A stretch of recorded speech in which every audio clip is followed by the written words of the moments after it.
عزیزان ملت اسلامیہ، اللہ رب العزت کا ارشاد ہے کہ اللہ نے وعدہ کیا ہے ایمان والوں سے اور جو نیک کام کرنے والے ہیں، اچھا کام کرنے والے ہیں، عمل صالح کرنے والے ہیں ان سے، کہ اللہ ان کو زمین میں خلافت عطا کرے گا، زمین میں حکمرانی عطا کرے گا، جیسا کہ ان سے پہلے والوں کو اللہ نے زمین میں حکمرانی عطا کی، خلافت عطا کی، اقتدار عطا کیا، حکومت عطا کی۔ عزیزان ملت اسلامیہ، ایک یورپ کا مورخ ہے، وہ کہتا ہے کہ اسلام یعنی مسلمانوں کا زوال اس وقت سے شروع ہو گیا جب سے انسانیت کو مسلمانوں کی صداقت پر شبہ ہونے لگا کہ یہ مسلمان سچے ہیں یا جھوٹے ہیں، یہ شک ہونے لگا انسانوں کو، انسانیت کو اسلام کے ماننے والوں پر شک و شبہ ہونے لگا، ان کے کردار کو دیکھ کر،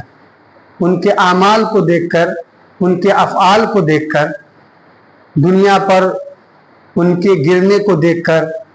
ان کے جوع البقر گائے بیل بھینس کی طرح کھانے پینے کو دیکھ کر، اور بالحوثی ہوس کے شکار ہونے کو دیکھ کر جب انسانیت کو شک ہونے لگا کہ کیا یہ وہی قوم ہے جو اس سے پہلے انسانوں کی فلاح کے لیے، کامرانی اور کامیابی کے لیے سب کچھ تج کر دیتی تھی، یا یہ دوسری قوم ہے، نام وہی ہے، تب سے اس قوم کا اور مسلمان کا زوال شروع ہو گیا۔ اللہ تعالیٰ نے وعدہ کیا ہے ایمان کے ساتھ عمل صالح کرنے والوں سے کہ زمین میں ان کو حکمرانی دے گا، چاہے وہ زمین کہیں کے بھی ہو، سلطنت کہیں پر بھی حاصل ہوگی تو اللہ تعالیٰ نے ایک معیار مقرر کر دیا، ایک فرمان جاری کر دیا کہ جہاں جہاں بھی آپ کو نظر آئے گا کہ مسلمانوں کو طاقت حاصل ہے، مسلمانوں کو اقتدار حاصل ہے، وہ ملک افغانستان ہو یا پھر سعودی عربیہ ہو یا پھر دوسرے ممالک ہو، تمام جہاں پر آپ کو نظر آئے گا کہ انہوں نے ایمان اللہ پر مضبوطی سے قائم رکھا ہے اور عمل صالح کیا ہے۔ اور اگر اس کے برعکس نظر آتا ہے کہ حکومت بھی ہے اور اقتدار بھی ہے اور سلطنت بھی ہے لیکن ایمان نہیں ہے، تو پھر وہاں پر نفاق ہے، منافقت ہے۔ یخادعون اللہ ومن الناس من یقول آمنا باللہ، بعض لوگ کہتے ہیں کہ ہم اللہ پر ایمان رکھتے ہیں، اللہ کہتا وما ہم بمؤمنین، وہ ایمان والے ہیں ہی نہیں۔ یخادعون اللہ والذین آمنوا، وہ اللہ کو دھوکہ دے رہے ہیں اور جو ایمان والے ہیں ان کو دھوکہ دے رہے ہیں۔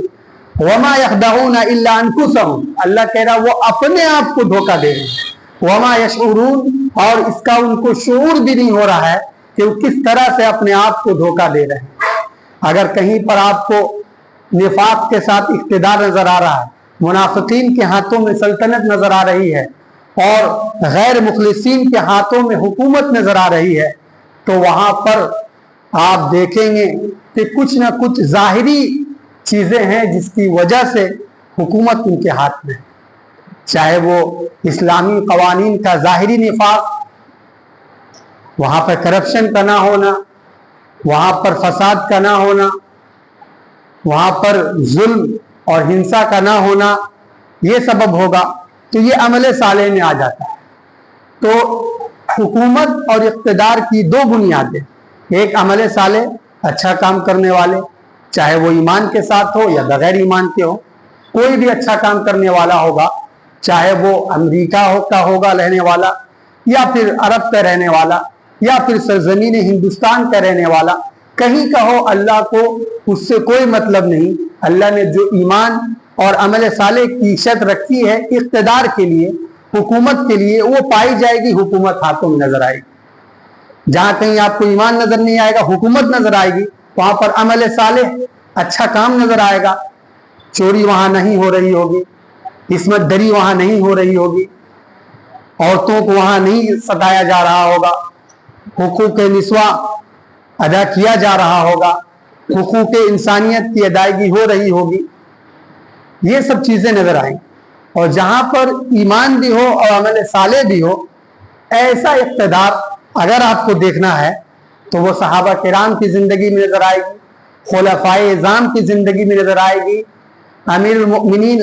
خلیفہ مسلمین خلیفہ خامس حضرت عمر بن عبد العزیز رحمۃ اللہ علیہ کی زندگی میں نظر آئے گی، اور 500 صدی کے بعد سلطان صلاح الدین ایوبی رحمۃ اللہ علیہ کی زندگی میں نظر آئے گی،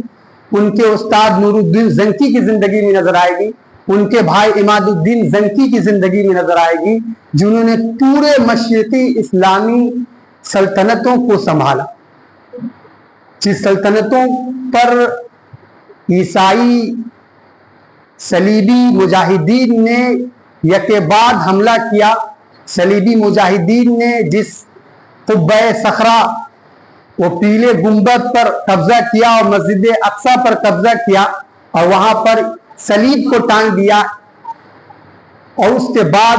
پورے مسلمانوں کو وہاں پر ستایا گیا، مارا گیا. اور لین پول نام کا مورخ لکھتا ہے کہ جب یورپ میں مسیحی صلیبی مجاہدین داخل ہوئے، جب مسیحی صلیبی مجاہدین مسجد اقصی اور شہر فلسطین القدس میں داخل ہوئے تو ان کے گھوڑوں کے گھٹنے آدھے گھٹنے خون سے مسلمانوں کے خون میں تیر رہے. اس طرح سے خوریزی کی، اس طرح سے مسلمانوں کا قتل عام کیا، اور قبۃ الصخرہ سے مسجد عمر تک جانے والے ہر گھوڑے کا گھٹنا خون سے لال لال تھا.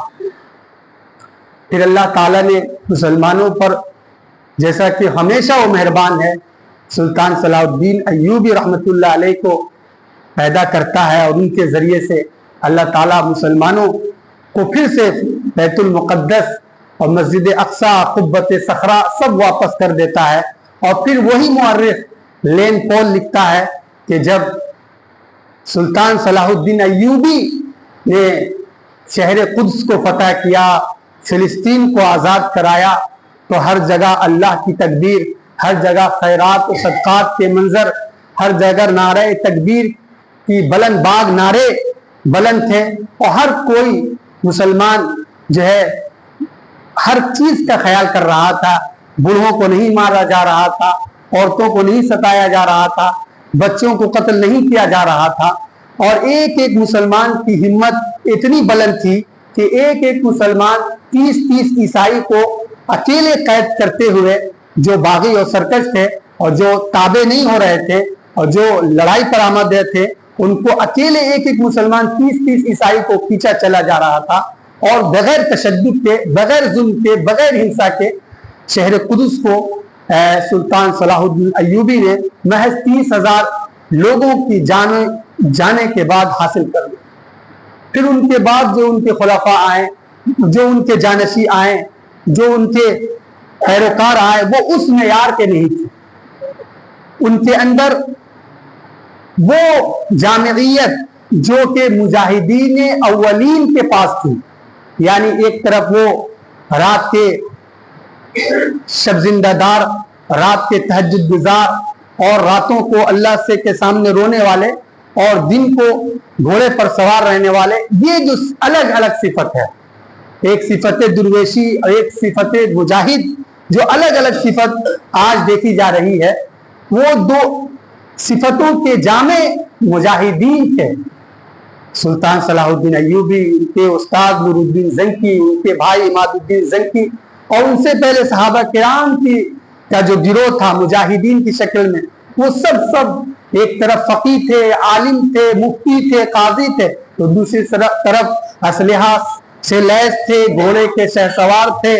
اور دشمنوں پر پوری طاقت کے ساتھ حملہ آور تھے. لہذا وہ جامع صفات جہاں کہیں بھی نظر آئیں گی، وہاں پر حقیقی اقتدار نظر آئے گا، اللہ کی حکومت نظر آئے گی، اور انسانیت کا حقوق اس میں نظر آئے گا. اور پھر سے مسلمانوں کا جو عروج ہے، جو ختم ہو چکا ہے، پھر سے وہ عروج دوبارہ نظر آئے گا. اور جہاں کہیں اقتدار آپ حاصل کرنا چاہیں گے، یہ دونوں